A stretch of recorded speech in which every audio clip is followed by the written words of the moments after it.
Hello, and welcome to the TMG Fireside Chat.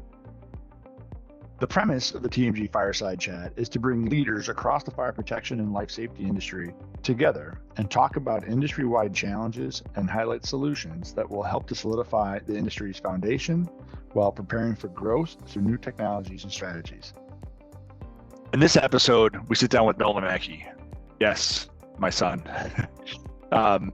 And as you were going to see and hear in the podcast, he does not fall far from the family tree. And we have a long, lengthy discussion, in total about an hour. And for the benefit of the listeners and the viewers, we're going to break this into two parts. So in part one, Nolan talks about his transition coming out of college and how he found himself carving a path into fire protection. He talks about how he's used his entrepreneurial mindset to open up an interesting path into our industry and helping to address challenges with the labor market and supporting skilled technicians in our industry. So I hope you enjoy episode number one, or part number one, I should say, and enjoy the show. Hello, and welcome to this episode of the Mackey Group Fireside Chat. Today, I have the honor and privilege of sitting down with Nolan Mackey, my son. Yes. Also known as, every time I go around to any fire-related industry event, it's, "Are you John Mackey's son?" "Yes, Nolan. Nice to meet you." So, this is an interesting conversation, but I feel it's appropriate just given some of the things that he's working on, as well as his experience recently at NFPA and some of the other work that he's doing in the industry. So I felt it was a great opportunity to sit down with him and include him in the podcast. So yeah, welcome. Thanks for I would like to say I feel like I was the one who spearheaded the podcast campaign of things. I started my own podcast a couple of years ago. You were the first sort of guest on my trial run when I lived up in Birmingham. That's a separate car-related, just fun podcast. We'll plug that later. Yeah, we will. I'm excited to be on the episode. And I know I've gone to now 2 trade shows with you, and got lots of experiences to kind of talk about, especially NFPA, the most recent one, where I feel like I hardly saw you, which was a weird kind of thing. It's the first time I've ever been in like that environment at an industry event or something, and wasn't like right there alongside you, but it was good. It was a great experience. So yeah, and everyone says you did great. So yeah. Well, I have big shoes to fill at times, so you're doing just fine. Yeah. So before we get into the content of the podcast, obviously, want to make sure that, you know, if you do like the podcast itself, be sure to follow us on socials. We're on LinkedIn, the Mackey Group page. We've got our website. We've got blogs that go out. So a lot of ways that you can find us, but make sure you please like, follow, and subscribe, just to keep the audience growing. So with that, Nolan, one of the things we always do when we get these things rolling, I start with a rapid fire series of questions. Yep. All right. So one thing that kind of grounds everybody is always around sports and sports teams or sports events. Okay. So, give the audience a little bit about your background and, from a sporting perspective, what's your favorite? Yeah, I mean, I guess the most commonly followed sport that I like is soccer, football, if you're a European or anyone else in the world. I played soccer for, 16 years? Started when I was really young. I never really imagined that I was going to go that far, because when I started, I was playing baseball and hockey and flag football and running cross country. I was doing all kinds of stuff. And soccer was incredible. I loved playing it, and I love watching it. Same with watching hockey. Those are the two that I'll most commonly watch that I would consider the most mainstream kind of sports. I love the fast pace of them, and I know the kind of the technical element of it, and reading those plays. It's really fun to watch those develop. But the one that I, on any given Sunday, am sitting down and watching is Formula One. Formula One is my absolute favorite. I'm a later follower into it. I knew of Formula One for years, but It really kind of kick-started when I had the opportunity for my 21st birthday to go to Austin, Texas for the U.S. Grand Prix at the time, which this year we're going to have 3 U.S. Grand Prix, which is crazy.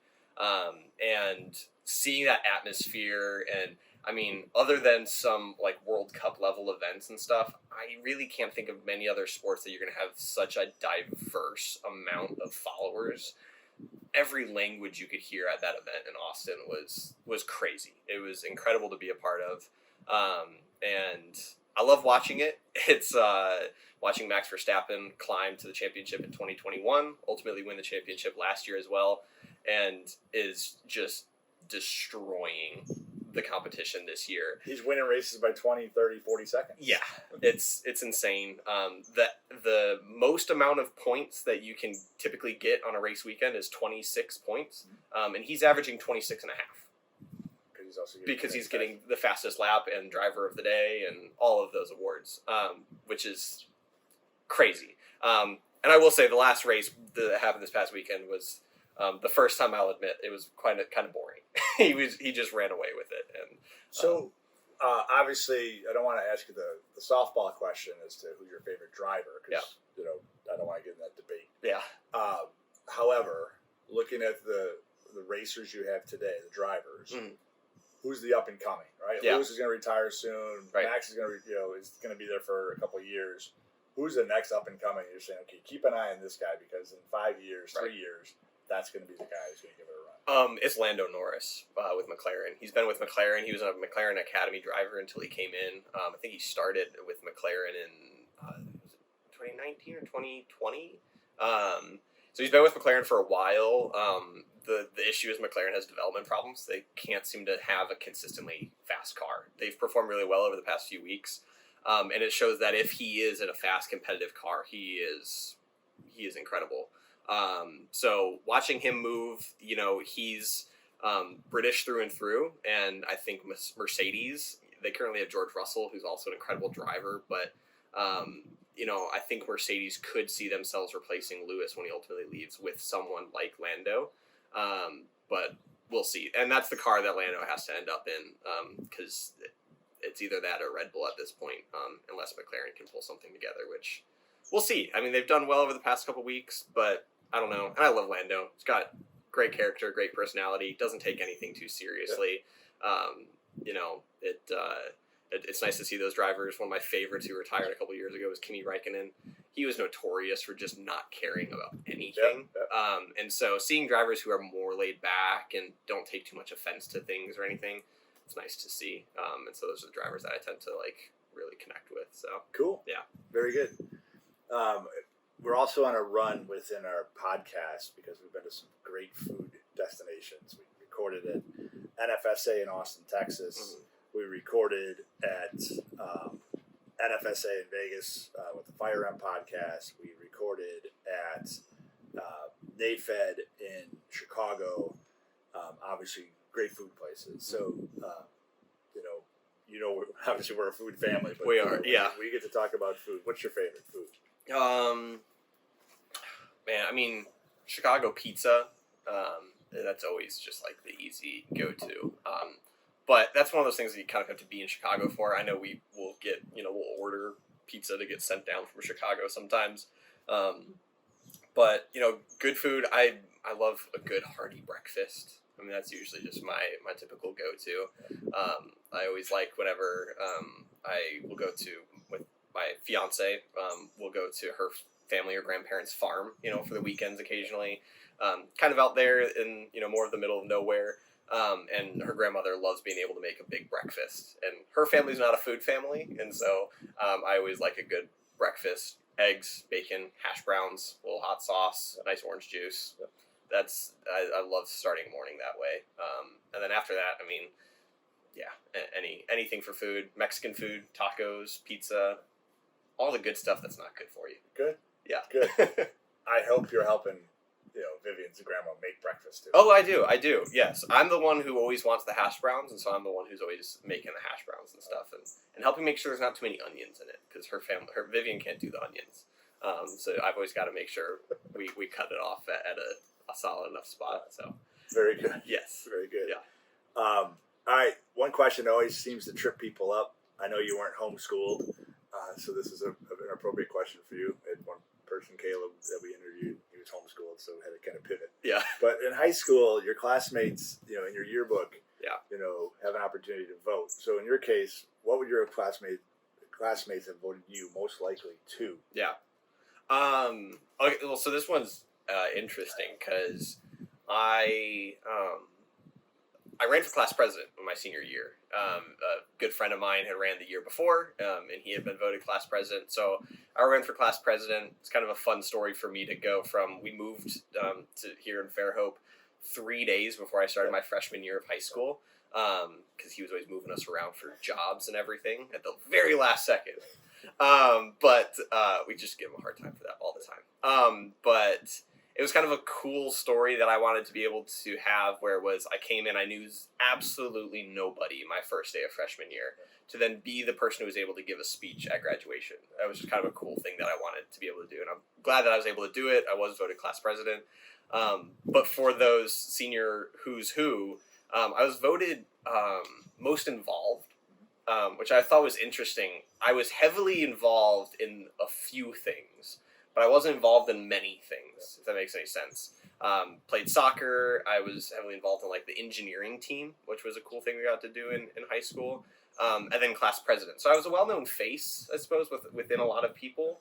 And so I thought it was kind of interesting that I was most involved. I thought it might have been something different. I was happy enough with class president.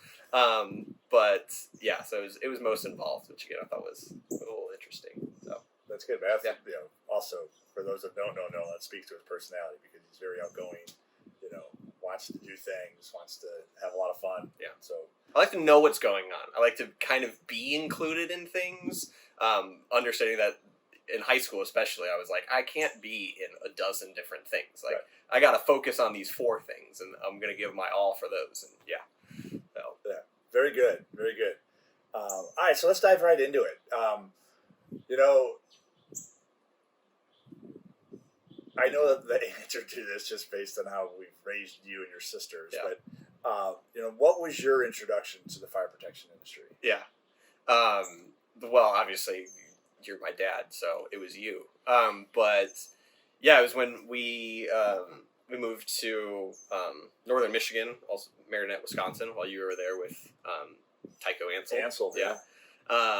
And we had no idea what he's doing. We just knew it was fire related something. There was a period where we were confused if you were becoming a firefighter. Again, had no idea what was going on at the time.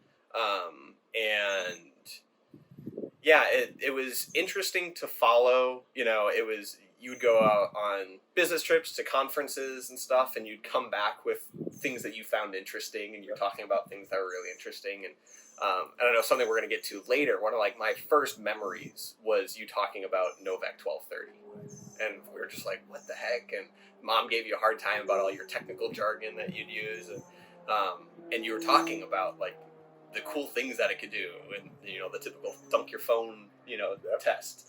And I thought that was so interesting, and it's funny how it's continued to follow you and now me, which again we'll get to. But yeah, and kind of learning over time as I then got into high school, and we were down here and you were working with Hiller, and starting to learn the size of the industry and how there are things out there. As I started thinking more business-like, getting into high school and eventually into college, starting to realize how there are so many major industries out there that are designed and intended for the general public to not even think about, to not even be aware of, and just how much opportunity there is within those.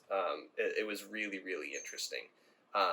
And fire is definitely the one that's just the biggest one that jumps out to me because of how much I know about it now. Yeah, do you remember when, I think it was every fall-ish, maybe spring, it was usually around Fire Prevention Week, that I'd get the fire extinguisher out of the garage. Yeah.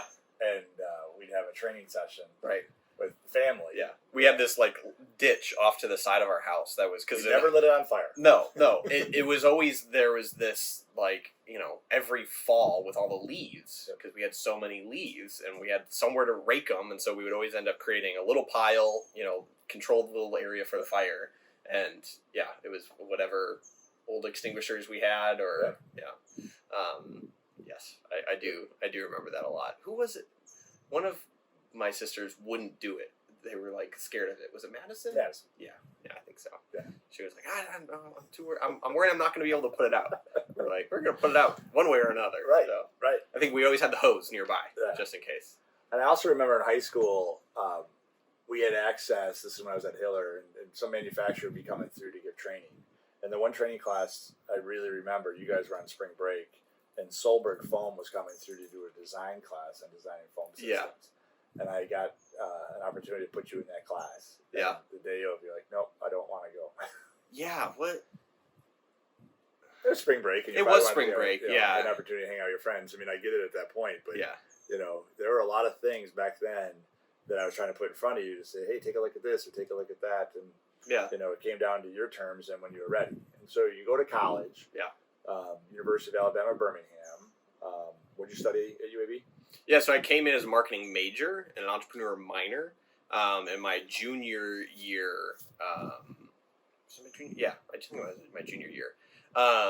The university brought in a new program director to start an entrepreneurship major. Yep. And so I was able to work pretty closely with him on the student side to generate some interest for the major. And by the time I graduated, it had become a major. So I flipped and became an entrepreneurship major, marketing minor. Yep. And I was the third graduate of the entrepreneurship program. That's great. So, That's great. Yeah. All right. And so you're in college, year 1, year 2, kind of figure out jobs and everything else. Yep. And then where'd you work your last 2 years of school? yeah, so it was COVID, right, when everything was happening.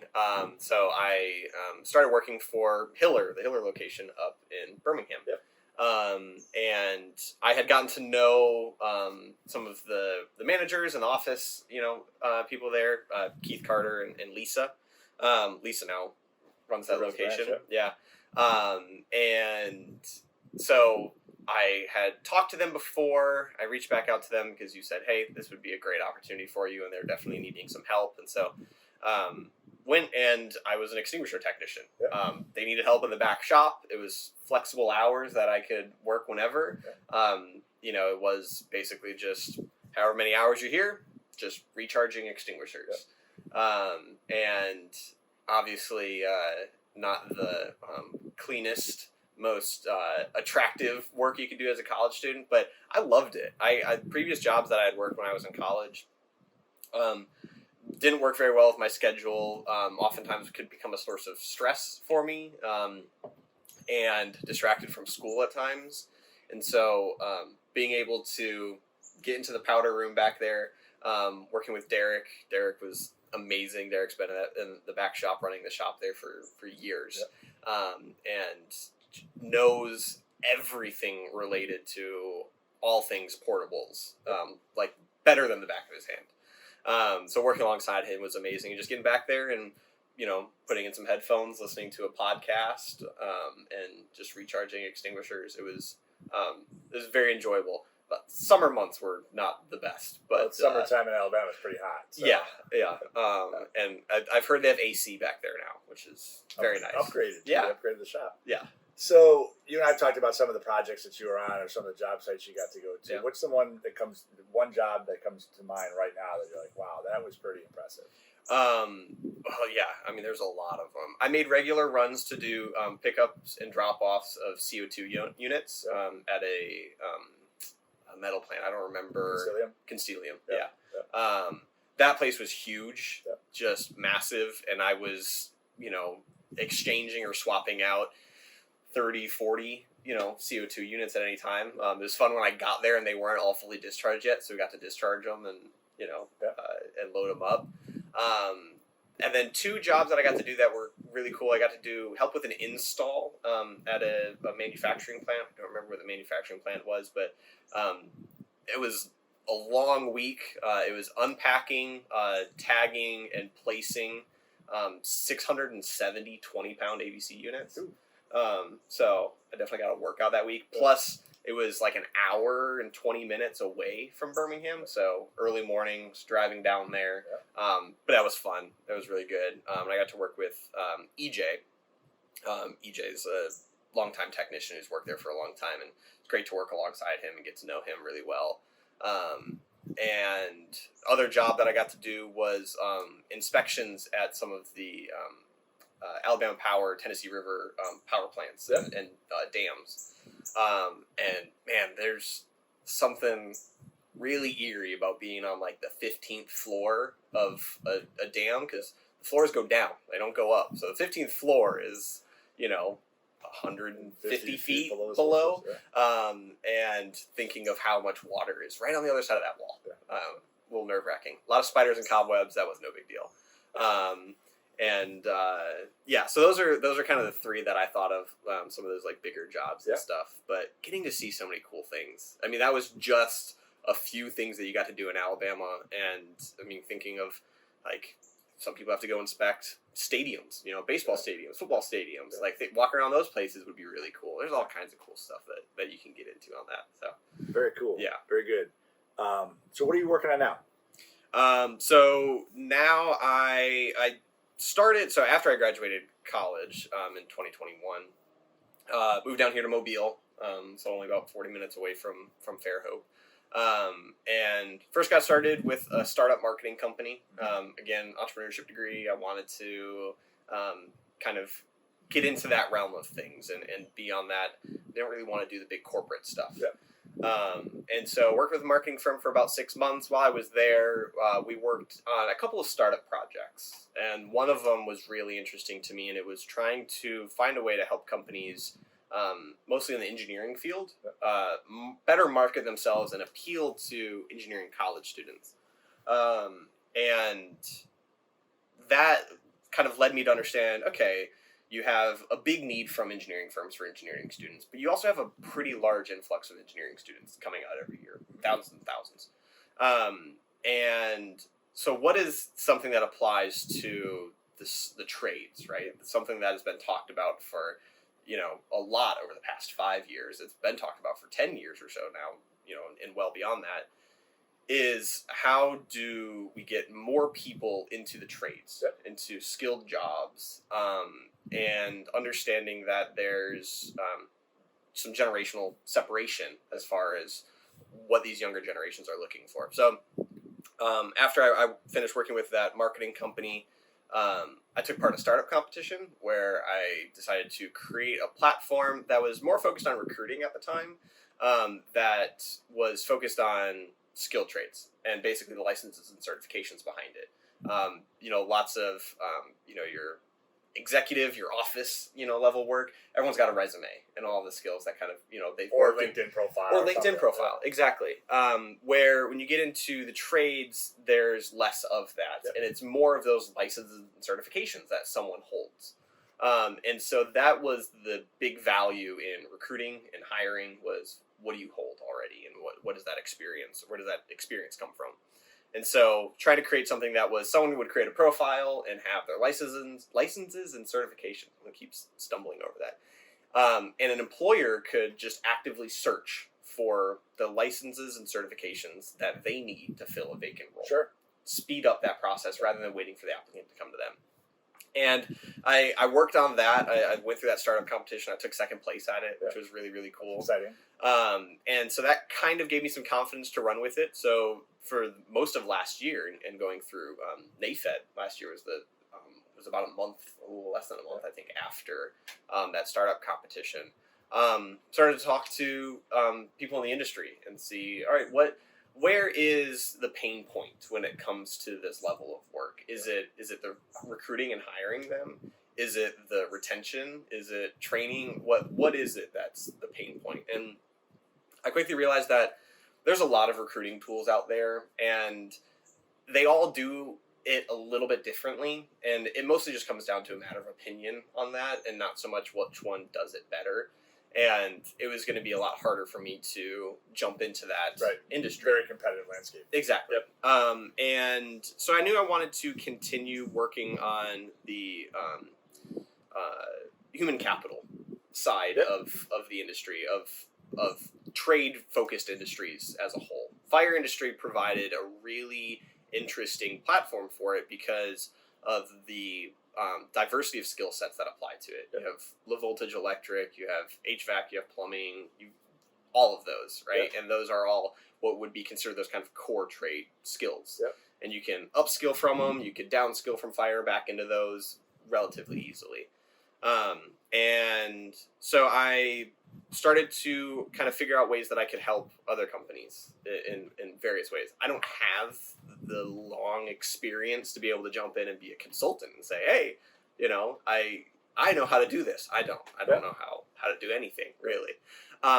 But I can definitely be a set of fresh eyes and a set of hands that can help the HR side of things, the human side of things, especially focusing on those startup new companies.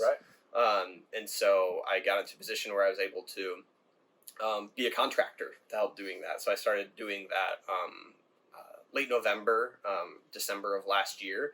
I'm still doing it, still working very closely with my client on that and making some good progress and helping build some structure into those things and start to be cognizant of hiring trends, how we hire, how the process goes for it, and it feels good to help improve it. I think you also get some exposure to what candidates are looking for too. Right? You know, and really understanding the applicant / candidate and becoming their advocate through the process. Yes. Right? As it relates to who do they need to interview with? You know, getting timely feedback back to them, making sure that it's efficient. I wouldn't necessarily call it lean by any means, but efficient, and it moves through fairly quickly. Yeah, and that it's something that, you know, that whole interviewing process, you're still recruiting. You're still trying to convince that person that this is an opportunity that they want to pursue equally, because you want them to be interested in it. And so, like I said, today I'm still working on that side as a contractor. My business has evolved, and I'm still working on developing it because it's now focused more on the development of skills, whether that be an individual with a company or someone before they get into the career. Still focused on the same thing, is those licenses and certifications, so that someone can continue to progress through their career at a pace that they want to be able to progress through. And it's called UpLadder, upladder.co. And the goal behind it is creating a career ladder and a structure that someone in the trades can more easily navigate. One of the hardest things that I know my generation is very aware of is that we were always led through high school that college was the ultimate goal. And that you graduate high school, you get good enough test grades, you'll get a scholarship to go to college. You go to college, you spend the 4 years to get a degree in something, and after you come out, you start at the bottom level of that industry and whatever that degree may be in. And over time, you work your way up. There's a career ladder to it, and it's pretty well written, depending on what industry you go into and how big the corporation is, right? Because you need the corporate structure to be able to do that. And no one ever told us about the trades, right? I took part in engineering classes. We talked to trade schools and tech schools all the time. I learned how to weld. I learned basic hydraulic systems. I learned some low voltage electrical stuff. But for the most part, it was, these are great things, go on to be an engineer. And there was never a whole lot of, you can go to a tech school or a trade school and you can be there, a year, 2 years, and come out with little to no debt, earning very good money. And there is a career ladder there that exists. But there's this understanding that it's more on you to create that ladder and for you to navigate it. And I think that is kind of it's a scary thing. Especially with younger generations, we were wanting that structure of things, right? We've seen lots of uncertainty over the past 20 years, and we know, all right, well, if I'm bound to a structure of things, then I'm secure and I'm safe. And the trades always felt like, well, if I got to make it myself, how am I going to be able to make it? And so the goal with UpLadder is anyone within the trades can sign up for it. They select what they're interested in, what they're wanting to go into, and starts with just quick, easy courses that you can take, videos you can watch online, quick assessments of things, and it breaks it up into regular enough intervals that it doesn't become college, it doesn't become university, right? So you can go out and work while you're doing it. Someone could go and become an apprentice. Right. They can work alongside someone in a couple of, hours a week. They can watch some courses, take some quizzes, and work towards those certifications in their own time. And that ultimately leads to, once they're in a career and they like the path they're going down, regularly certifying, regularly getting new licenses that continue to elevate them. The example I always use is a NICET certification. Yep. That one's pretty well structured, and as you go up, it's a pretty significant increase as far as your responsibility and oftentimes your pay with those certifications. And so, if someone says, well, I want to be an electrical system engineer, right? But I don't want to go to school to be an engineer. I want to do it based on experience alone. Right. It's totally possible to do. You've got to get all the way up to NICET 4 and 5 to be in that position. And so to say that's what I want to get to, we can take courses and classes from various resources, online, in person, whatever it may be, and build that ladder. Yep. So no one has to do it. So every 6 months they get a reminder that says, hey, you're due for a new certification or a new license. How about you enroll in this? And this is going to take you a month and a half, 2 months to complete this material. Yep. And you'll be able to say, I completed it, move on to the next level, and continue to do that. And the benefit to the employers as well is that the employees get to pursue this development on their own, and the employers don't have to provide it as such. Right. Employers can build in that structure. Every employer has different things that they require from their employees. Everyone's got to get OSHA certification, stuff like that, right? And the employers can simply claim that employee on their portal, and the employee will see all of the courses and certifications that they need to complete for their employer. Yeah. And so like an onboarding suite or a exactly. development path. Yeah, right? Exactly. And so, the intent of it is that the skilled employees get to retain their knowledge. Yep. It gets to become something that they hold with them, and this platform grows with them throughout time. And they get the independence that they're looking for with that career, without having to figure out how to navigate it themselves. We can write the script for them and help them write that script, and it's as easy as checking a box after that. Yeah. And so, like I said, the goal of it is to make the trades more easily accessible, easily navigable, and more enjoyable for anyone who wants to get into it. Hey guys, thank you for listening and going on this journey with us. If you enjoyed what you heard, please give the TMG Fireside Chat a 5-star review on Apple Podcasts. And be sure to like, follow, and share TMG on all socials, as well as all podcast platforms. And finally, be sure to tell your friends across the fire protection industry about the TMZ Fireside Chat. Thank you and be safe.